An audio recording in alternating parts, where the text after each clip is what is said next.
नमस्कार दोस्तों, मैं आपका दोस्त और होस्ट आलोक पांडे।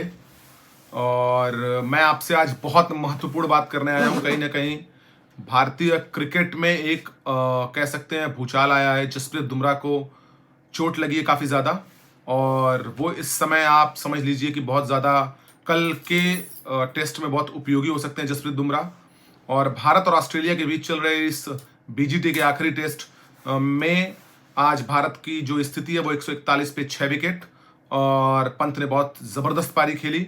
लेकिन इस पारी के साथ साथ कल हमको ज़रूरत है जसप्रीत बुमराह की शानदार बॉलिंग स्पेल की।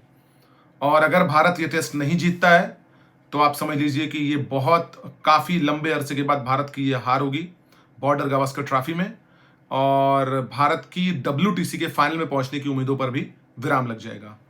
तो मैं इस वीडियो के माध्यम से आपको बताना चाहता हूं कि क्या स्थिति है जसप्रीत बुमराह के चोट की, और क्या वो कल प्लेइंग 11 का हिस्सा होंगे या नहीं होंगे, और क्या इंडिया की तरफ से वो बॉलिंग करते हुए नजर आएंगे नहीं। और इस सबसे महत्वपूर्ण बात यह है कि इस समय वो भारतीय टीम की कप्तानी भी कर रहे हैं, क्योंकि रोहित शर्मा ने एक बहुत बड़ा चांस लिया है और रोहित शर्मा ने अपने आप को पीछे रखा है इस कहीं ना कहीं बॉर्डर गावस्कर ट्रॉफी को जीतने के लिए, और टेस्ट को ड्रॉ करवा के इक्वल पे खत्म करने के लिए। तो ये बहुत इंपॉर्टेंट हो गया है कि जसप्रीत बुमराह का चोटिल होना क्या भारत के लिए इस टेस्ट में कहीं ना कहीं हार के संकेत दिखाई दे रहे हैं। क्योंकि जसप्रीत बुमराह ने जिस तरीके से भारतीय टीम को पिछले अपने प्रदर्शन के वजह से काफी मैचों में विजय दिलाई है, जीत दिलाई है, वो बहुत इंपॉर्टेंट हो गया है। तो इस वजह से आप ये समझ लीजिए कि अभी जो जानकारी निकल करके आ रही है वो ये है कि जसप्रीत बुमराह की रिकवरी के लिए लगातार फिजियो ट्रेनर और BCCI काम कर रहा है, और वहां पे जो टीम काम कर रही है लगातार उसकी अपडेट्स कहीं ना कहीं हमें 2 से ढाई घंटे में पूरी तरीके से प्रॉपर मिल जाएंगी कि क्या स्थिति है, जसप्रीत बुमराह कल प्लेइंग 11 का हिस्सा होंगे या नहीं। सबसे अहम मुद्दा आज ये है कि जिस तरीके से भारतीय क्रिकेट में एक शानदार कैरियर अब तक चल रहा है ऋषभ पंत की बैटिंग पे आज अगर बात करें तो कहीं ना कहीं T20 स्टाइल में एक शानदार बैटिंग उनकी रही। और जिस तरीके से उन्होंने पैट कमिंस के सामने और बोलैंड के सामने और कह सकते हैं मिचेल स्टार्क के सामने स्पेशली बहुत शानदार क्रिकेट खेली है।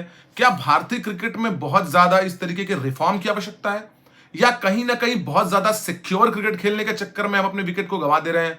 सिमिलर तरीके से विराट कोहली का लगातार आउट होना इस बात की तरफ दर्शाता है कि भारतीय क्रिकेट में बहुत बड़े एक रिफॉर्म की आवश्यकता है, और इस वजह से आने वाले समय में हमको काफी सारे सेक्रीफाइसेस मिल सकते हैं। एक भारतीय कप्तान होने के तौर पर, इतना बड़ा प्लेयर होने के दौरान पे जिसे ग्लोबली इतनी बड़ी पहचान मिली, और जिसने भारतीय क्रिकेट के लिए T20 विश्व कप और आप कह सकते हैं जिताया हो, कई दोहरे शतक जिताए हो, वो सारा प्लेयर आज अपने आप को सेक्रीफाइस करके सिर्फ भारतीय टीम के लिए सोचकर जिसने अपने आप को टीम से बाहर रखा, भारत टीम के कप्तान रोहित शर्मा, और उन्होंने जसप्रीत बुमराह को मौका दिया कप्तानी करने का, और शुभमन गिल उनकी जगह पे खेले हैं। कहीं ना कहीं उन्होंने फर्स्ट इनिंग में 20 का स्कोर किया और सेकंड इनिंग में उन्होंने अप्रोक्सीमेटली 14 या 15 का स्कोर किया है।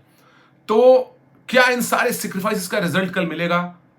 ये सब पूरे भारत देश के दर्शकों की, क्रिकेट प्रेमियों की निगाहें इस कल के दिन पर, टेस्ट क्रिकेट के डे पर लगी हुई हैं, और हम सब उम्मीद करते हैं कि जसप्रीत बुमराह कल वापसी करेंगे, कल वो भारत के लिए खेलेंगे। ऐसी हम दुआ करते हैं, भगवान से प्रार्थना करते हैं और उम्मीद करते हैं कल भारत के लिए वो बेस्ट परफॉर्मेंस दें, और भारत कहीं ना कहीं इस टेस्ट ड्रॉ अगर करवा लेता है इस टेस्ट को, तो वो WTC फाइनल के लिए उसकी उम्मीदें कहीं ना कहीं बनी रहेंगी। तो दोस्तों, सबसे पहले आप लोग को इंतजार करिए कि कल जसप्रीत बुमराह खेलते हैं या नहीं खेलते। अगर वो खेलेंगे तो भारत के लिए बहुत बड़ी खुशखबरी होगी। और आखिरी चीज कि ये हमारे YouTube चैनल की कहीं ना कहीं शुरुआत है, और हम कहीं ना कहीं पहला, दूसरा, तीसरा प्रयास कर रहे हैं। ये हमारे छोटे भाई संदीप मिश्रा का चैनल है, ग्रो विद स्माइल के नाम से। इसको आप लोग सब्सक्राइब करिए और बेल आइकॉन को दबाना मत भूलिए मेरे दोस्तों। ये मैं आपसे वादा करता हूं कि आने वाले समय में आपको ये जरूर अंदाजा होगा, या आपको महसूस होगा कि ऐसे ऐसे कंटेंट आपको प्रोवाइड किए जाएंगे जो आपके जीवन के लिए बहुत महत्वपूर्ण होंगे, और अपना 100% देने की कोशिश इस चैनल के माध्यम से हम करेंगे। नमस्कार।